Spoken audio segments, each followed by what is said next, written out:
drove 5.5 hours to get here. Yeah. So It's a 5.5 hour drive down here, and yeah, San Antonio is just, the architecture here is beautiful. I could go on and on about it, but we have to build up a very exciting set to see here. Panda's own lead editor, BobbyWasabi, going up against Armyoli, or just as we will refer to him as Army. Yeah, like you said, coming out from the DFW area as well, extremely solid Olimar, and representing University of Texas at Arlington, which is a very, very powerful college Smash team. yeah, one of the best that is in the business.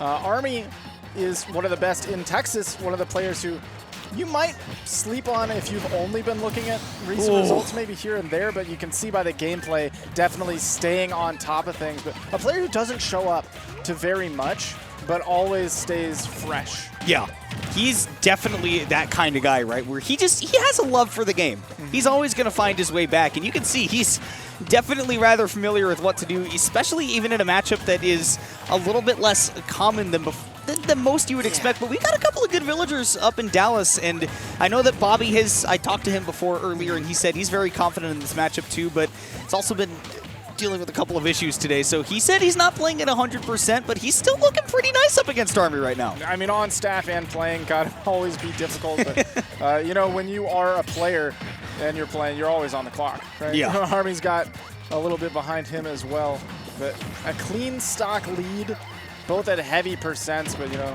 this is, I'm not ready to pick up 100%, but the pivot grab was a perfect, you know, catch up. I'm just amazed that he got the whole KO off of that, and then look at the blue Pikmin flying through to, I guess that has knockback. Yeah. Today I learned if it gets pocketed, but I like the idea here by Bobby, right, is just slow things down, take away the Pikmin, toss him back, and it's weird, right, to go up against Olimar and say my game plan needs to be to slow it down, but as a villager, you gotta. Yeah, that is really interesting. I didn't realize that pocketed Pikmin all have hitboxes. It kind of makes sense if you think, like, if Kirby swallows Olimar, they all just get thrown with hitboxes. Yeah. So I guess you're treating it very similarly. Oh, that is a big opportunity for BobbyWasabi. That is the Bobby. Who do you think you are? I am. Dropping that bowling ball. That's a strike and a half. He's actually, yeah, it's a strike, and he's set up for the spare here. Already on the next frame. Gosh, that is just a beautiful toss by Bobby.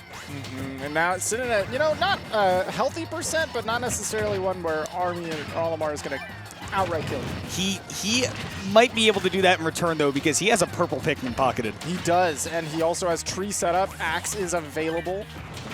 There are some nasty, heinous things that BobbyWasabi can pull off right now, but he's got to avoid that KO potential that Army has lined up right now, too, because he's got a pretty powerful lineup. I mean, obviously the purple Pikmin there, blue Pikmin can make for some KO throws as well, and red Pikmin hits hard, too. Like, he's set up. There goes that purple Pikmin, though, so Bobby not going to be able to use that anymore. Axe is going to catch. He does, once again, have a pocketed Pikmin. Uses it to take out a couple of Army's army. They're warring. Oh, is that blue?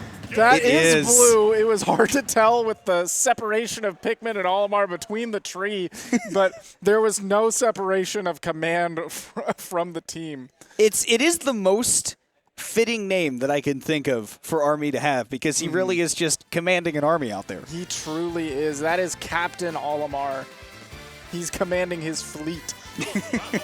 I think what I find interesting about Army's play as well is that he hits a very good balance of sort of the two schools of thought for Olimar, which on one end you have the Myron style, right? Yes. Where you're just going to try to set up for as many blue and purple Pikmin as you possibly can at all times. Or you have the DeBuzz side, which is I'm going to try to make use of what I have. Army hits a really good balance of that, where he's like, okay, I'm not going to try to necessarily use what I have. Like, I'm just going to chuck them. But I'm going to chuck them in your direction. Right. So if you get hit by them, that's your fault. Exactly. But I am still going to try to get the good... Oh, my goodness, this damage. A good amount of damage. I feel like it's... Army practices a little bit of the Darwinism there, where, you know, my best Pikmin will survive by nature of them being the best. So eventually I'll have a pretty solid lineup. Well, he's having a little bit of trouble setting up the lineup that he wants here on Smashville, and I think that may be part of what Bobby is looking for, right? Being able to play under this platform, pocket those Pikmin. definitely try to make use of him right now. But, I mean, we have also seen how good Army is at fighting up close as well.